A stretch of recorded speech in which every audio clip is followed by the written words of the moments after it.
त्यामुळे जरा त्यांना असं ड्राउझी असं फिलिंग येत आहे, म्हणजे थकल्यासारखं वाटतंय त्यांना, म्हणून त्यांना आराम करत होता. मी त्यांना म्हणत होते उठूच नका, पण सरपंचांचा आग्रह होता म्हणून 2 मिनिटं मी त्यांना म्हणले काळजी करू नका, तब्येतीची काळजी घ्या. सगळ्यांच्याच जबाबदाऱ्या आहेत, घरातले पण काळजी करत असतील ना अर्थातच. त्यामुळे आणि त्यांचं म्हणणं होतं की BMCला मी विनंती करावी. मी कालही BMC कमिशनरांना कॉन्टॅक्ट केला होता. आजही त्यांची मागणी आहे की BMC कमिशनरांनी थोडा या भागामध्ये स्वच्छतेचा मोठा प्रश्न येतोय, तर स्वच्छता, टॉयलेट्स. आता महाराष्ट्रातून सगळेच जे प्रेम करतात, सगळ्याच लोकांनी मिळून अन्नाचा प्रश्न आता बराचसा सुटलेला आहे.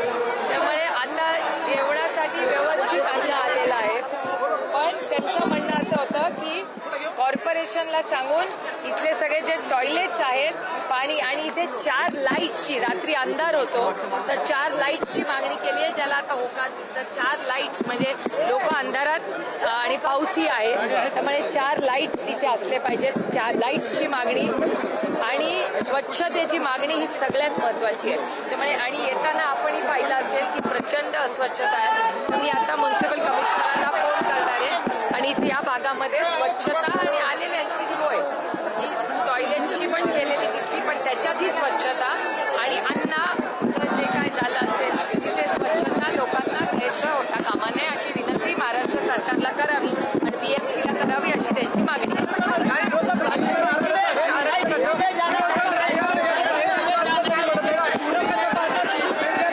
हे बघा, मी तुम्हाला खरं सांगू, आम्ही त्यांचे सगळ्यांचा निरोप हा माननीय मुख्यमंत्र्यांपर्यंत पोहोचवण्याची नैतिक जबाबदारी आमच्या सगळ्यांची आहे. माझी हात जोडून महाराष्ट्राच्या माननीय मुख्यमंत्र्यांना आणि दोन्ही उपमुख्यमंत्र्यांना विनम्रपणे माझी विनंती आहे की सगळ्या पक्षांना बोलवा, तातडीने ऑल पार्टी मीटिंग करवा आणि त्यातून पाहिजे असेल तर लगेच 1 दिवसात अधिवेशन बोलवा आणि हा निर्णय मार्ग काढा. जर सरकारला करायचं असेल तर काय अवघड नाही करणं. आणि सगळ्याच पक्षाच्या मी बघते तुम्ही तुमचं सगळ्यांचं कव्हरेज, मी आत्ता पण माहिती घेतली आहे सगळ्यांची. सगळेच लोक येत आहेत तिथे भेटायला, कुणाचाच विरोध नाहीये. जर कुणाचाच विरोध नसेल तर माननीय मुख्यमंत्र्यांनी तातडीने कॅबिनेटमध्ये निर्णय घ्यावा आणि गरज पडली जर काही करायचं असेल कॉन्स्टिट्यूशन अमेंडमेंट वगैरे तर तातडीने त्यांनी एक असेंब्लीला उद्या बोलवावी. काय अडचण आहे? असेंब्ली अर्जंटली बोलवून टाका, दिवसभर नाही 24 तास चर्चा करा आणि पास करून टाका. काय अडचण आहे?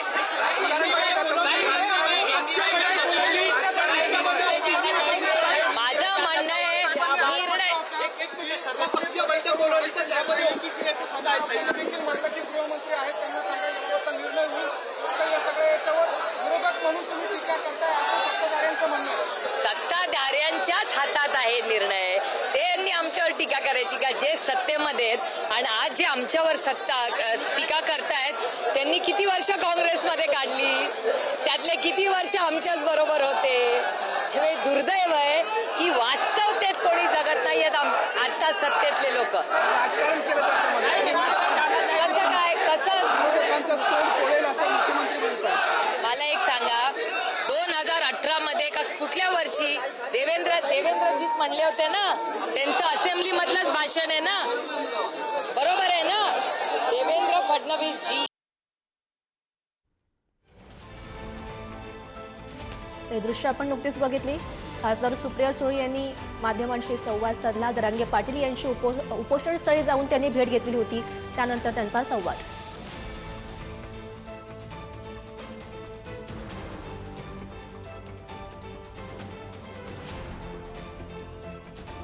असेंब्ली बोलवावी, एवढा मोठा मॅन्डेट महाराष्ट्राच्या मायबाप जनतेने त्यांना दिलेला आहे.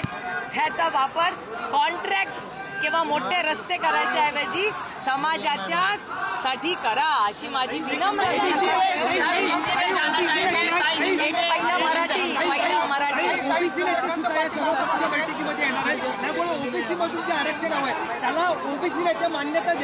अहो, चर्चा तर झाली पाहिजे. लोकशाही आहे, अजूनही हुकुमशाही नाही आणि आम्ही हुकुमशाही होऊ देणार नाही.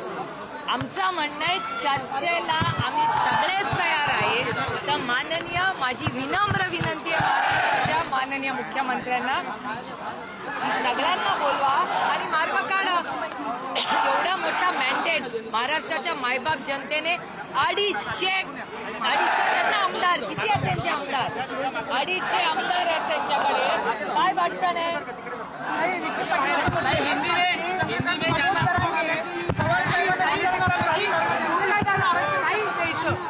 पवार साहेबांना टार्गेट केलं जातं की पवार साहेबांची बघा ना विरोधी पक्षात आले तरी ते सगळं आदरणीय पवार साहेबांकडूनच लोकांची अपेक्षा आहे.